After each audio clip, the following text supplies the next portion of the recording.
Hey Inger, apologies for not for losing your video. Sorry about that. So I'll make sure to get this to you today, which is the second. So we've got a nice big exterior. You've told me two of the hides that your dog's missed.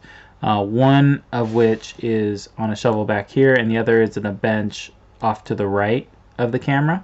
I'm going to go through some of the things that I would recommend, and hopefully if you have any questions, you let me know, and then hopefully maybe I'll answer some of them on this.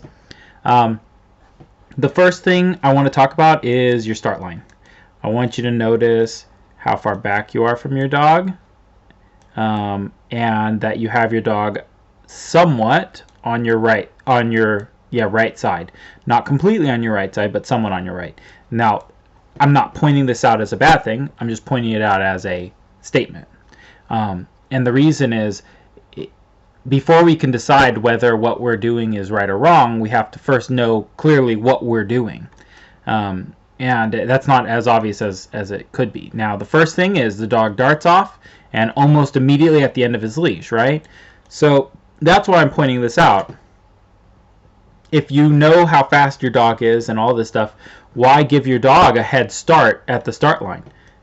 It seems like you should want a head start so that you don't bump them with the leash. Because the argument about being, like, say, right up here, right up next to your dog with your dog completely on your right side, the argument against that is, well, you're crowding the dog. Well, to me, it's like crowding, but the other way, you're hitting the dog with the leash. So which is a worse evil? And to me, hitting the dog with the leash is worse, and I'd rather crowd. The second thing is, as you know now, probably, that I would take my start line a little differently. I mean, I can't see the other cone, but there's this wall here, this rock wall. I would send my dog directly into the wall to initiate the pattern, rather than allowing my dog to run out into the middle. Because again, I want to cover this search area evenly and in the least amount of time I need to. I'm always imagining that I'm on a time limit, like not even the time limit they're on, but my time limit, which is I don't want to waste any time whatsoever. So by jumping out into the middle, I know I have to come back and check my threshold. We didn't do that at all. And why didn't we check it while we were there, right? So you come in and you're racing behind the dog, which propels the dog forward. So this creates a lot of forward momentum, which is great for drive building. Like, there's nothing wrong with it in terms of it has an effect on the dog, right? And you have to know when you want that effect. But when you want a dog to work methodically and smoothly and slowly, racing behind the dog very quickly isn't a good way to produce that. The dog turns around and catches your first hide.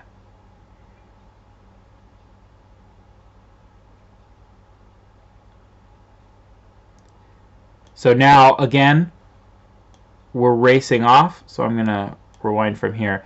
I think it's a mistake. I like to save my time by covering the search area efficiently. I don't like to save time by rewarding quickly. If you think about how much time you spend actually rewarding compared to how much time you spend searching, it's clear that searching is the bigger waste of time. So I'd rather give my dog more treats on this odor and take that time while I'm rewarding to say, okay, where am I going next? Do I want to go this way next, or do I want to go this way next? Your body language, because you're on the right side of the dog, is set up to go this way. And instead of just telling the dog to move on and find another, I would have asked my dog to search down this wall. I think in the end, we're going to influence our dog in the end, right? So then the logic for me is, do I want to influence my dog a little bit now or a lot later? And to me, I'd rather do little bits early than a lot later. And what happens is, okay, you let your dog work freely, and then you start most people start dragging their dogs around the search areas to the areas they want to search. And it's like, why not just gently influence throughout the search? It ends up to being the same amount of influence, but it's gentler. So you can see the dog's coming out this way rather than taking this corner nicely. Now, part of that is training, and I would want to train my dog to do that, but you could have set yourself up to direct down this wall, or to facilitate the dog moving down this wall, rather than set up and just let the dog go so that they can go wherever their whim takes them, right?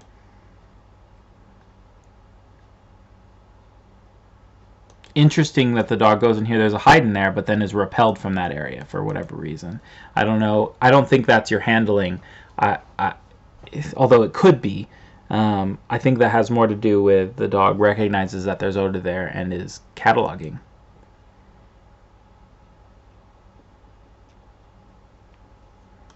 So you can see if I kind of make a line, so it's like this, and then we came back, got the cupboard, then we went this way, then we went this way, right? And the structure of the search area is like this as far as I can tell.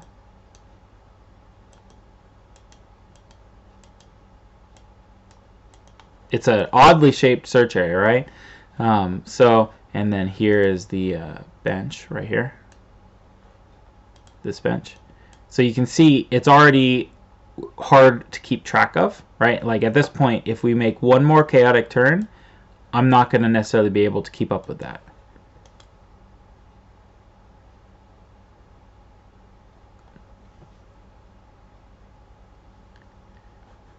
And because of all the bushes, I can't tell if this area is all connected or if it's separate. I think they're separate. But I know that there's a hide back here, right?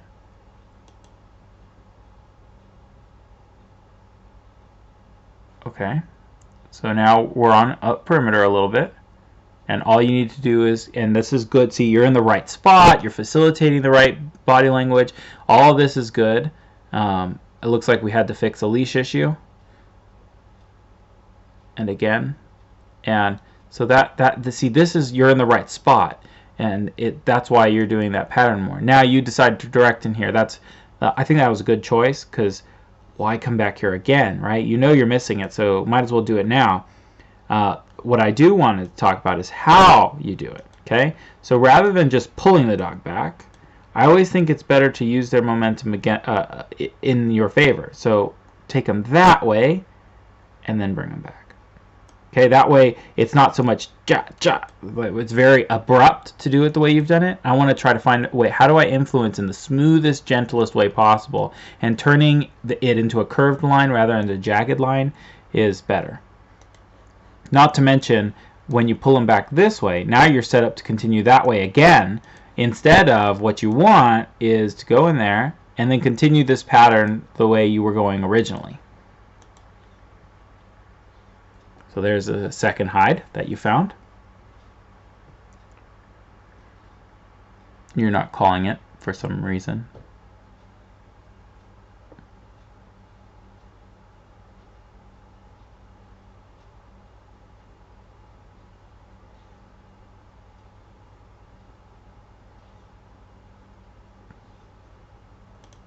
The dog gives you a lot of alerts where they think is likely to go. Now, I don't know where the end of the search area is, but, okay, so you came from the start line, you came up, you came back, you searched this cabinet, then you went out this way, and then, oh, I'm already getting lost. Then we went here, then we came around, came this way, skipped this alcove, came back to it, search, and now we're going back this way, right? It's like, why? Why not come around this corner and search this way? I don't know how far the search area extends that way. But now we're going back to areas we've kind of already checked, and means that we're going to have to come back across this area to get to this area. Okay, so now we're in the next odor, and you can kind of see that I think you recognize that your dog's in odor now. So to me, if I really believe my dog's in odor, and I think this is something that people learn in NW3, and it's a bad lesson to learn, is you're afraid of calling alert. You know, don't be so timid. I would like to see that you get bolder over time, but you know, if you recognize that your dog's in odor back here, I want you to call an alert back here. Don't leave without calling an alert, you know? Because at least when you leave and you find out where the hides were, you're like, yeah, I called a false back there. So at least you know you're on the right track, you know? But now you leave and you go, yeah, I guess I saw interest, but I didn't do anything. Like, take that risk. That said, whatever was going on with this odor that made it so complicated is a challenge, obviously, and it needs to be trained. It's probably something that's not going to happen in a trial.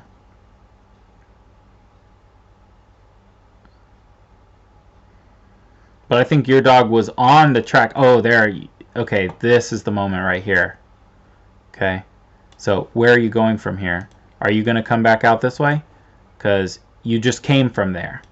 So you came from here. Your dog went in there. So in my mind, we're going this way next, right? And look where you're standing. Right in front of that hide, right? And where you should be moving next is here to facilitate your dog continuing around this curve. But instead, you plant yourself. And so your dog goes, okay, this way. And then you even step to block and push the dog out. I know it's not necessarily intentional. Okay, the dog goes behind you, but look what you're moving this way, right?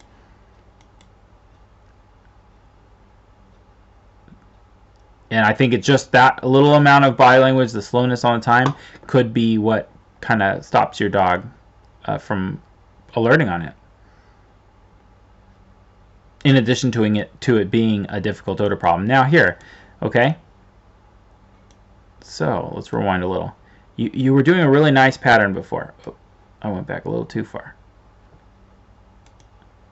Actually, I didn't. Okay, so you're coming around this real nicely. You should be going back to the threshold, especially considering your dog rushed that threshold, right? Although maybe you're not remembering that at this point in the search. But you know with this dog's got a lot of drive, that he rushes thresholds, right? That's what he does right now until we change that in training. So you should bias yourself to checking the threshold, but instead you decide to double check the area you've only checked up to here. So fair enough, he hasn't checked much, but I would rather go around the search area this direction because I know I've already found this hide. So let's go ahead and move through.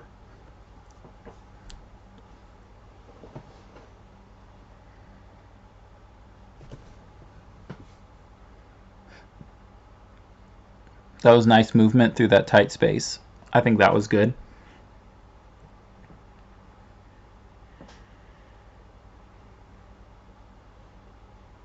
Good alert. You're a little timid. I don't know if you've been burnt a lot in NW3 or something, but I don't think you need to be quite so timid on calling alerts. Now here is where I think you make the mistake. Look what hand you're rewarding with. This body language is a little awkward, and the other hand is up in the air. Okay, so you need to be rewarding with the other hand because you're doing a nice pattern along this wall, and you want to continue down this wall.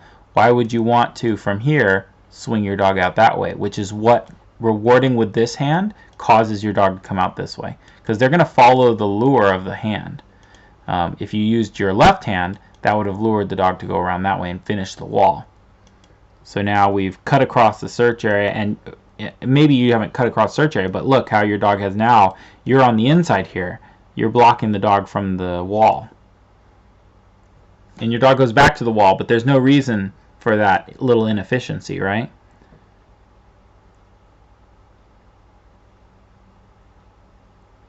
Interesting little hesitation there.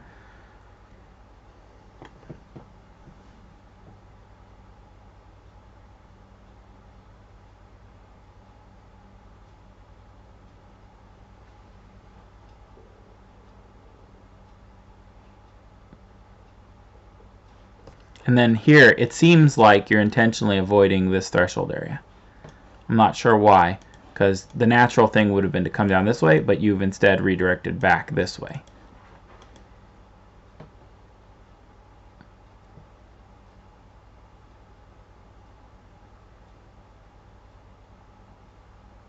And that's the converging from these two. This is another reason why I'm a big fan of rewarding the dog for going back, because it makes it a lot easier to tell when you've got a hide here and a hide here. How do you know whether or not this is an actual odor? And I think, in my opinion, when my dog works this pulling odor and then goes back to a hide they've already found and gets a reward, that's how I know, because they went back to an odor they've already found. If there was odor here, they'd stop here.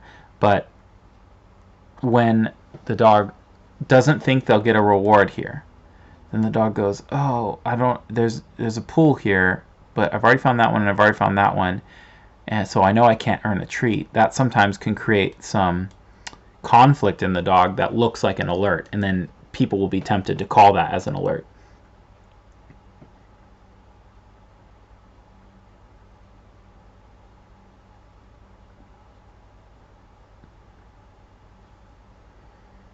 So at this point in the search, you should be like, okay, I found several hides. Where are the areas I need to double check? And let's go to them and then call finish, which is, I think, what's going on in your head right now.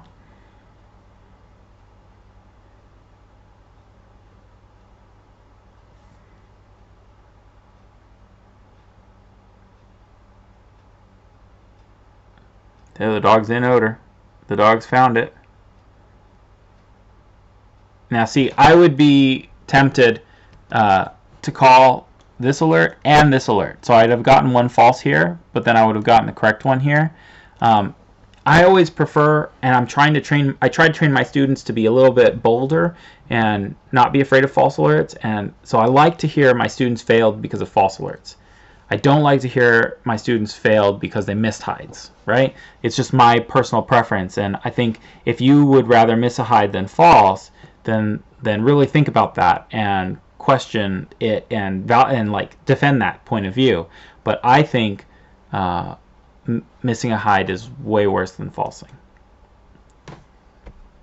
Maybe I'll make a video on that.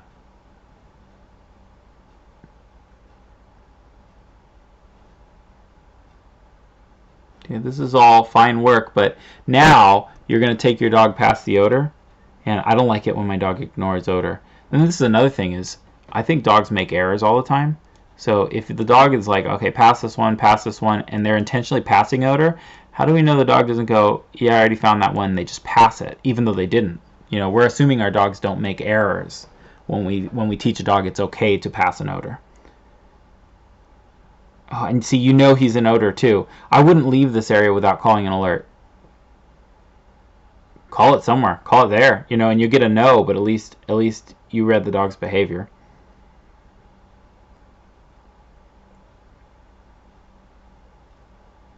I wonder why the shovels were so hard. I mean, obviously it's up against a fence, and there could be a light breeze that's blowing it over the fence or something like that. But the dog was in odor and caught it, but decided not to, that it wouldn't be beneficial to tell you, apparently.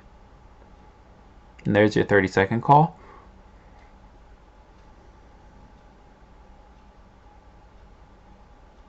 Here you actually correct the dog. You tell the dog no for going back. So in my opinion, if your dog is missing hides, then there's no excuse for telling the dog not to, or not rewarding the dog for going back, right?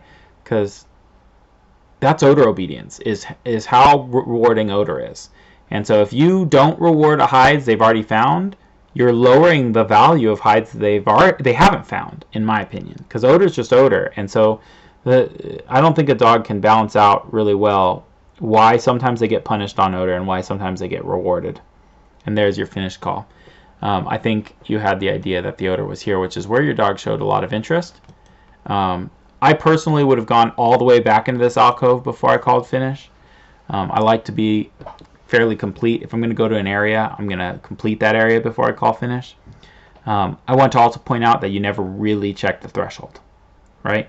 This time there happened not to be a hide at the threshold, but it's one of those things that it's a basic handling skill. You always double check your threshold, right? And I want to see you remembering that very, very critically. So I've got a couple ideas now about videos based on this video. I want to put a video out about why I reward every time my dog goes to odor, and I also want to make a video now of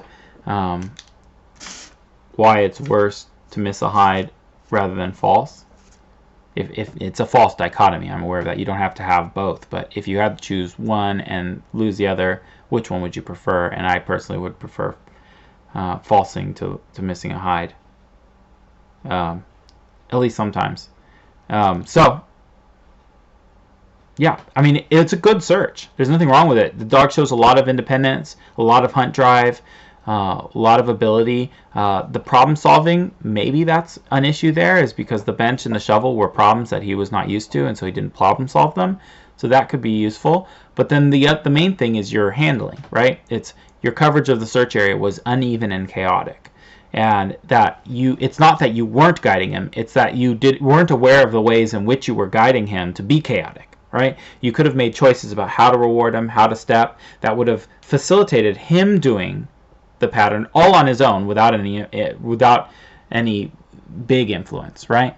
So because especially once you get into a pattern, he likes doing these patterns. He does them, and you don't have to do much. As long as you're in that right spot, he's working nicely. So let me know if you have any questions about this, or if there's something I've said that hasn't made sense or anything like that. Let me know, and I look forward to seeing your video next month, and I won't miss it this time.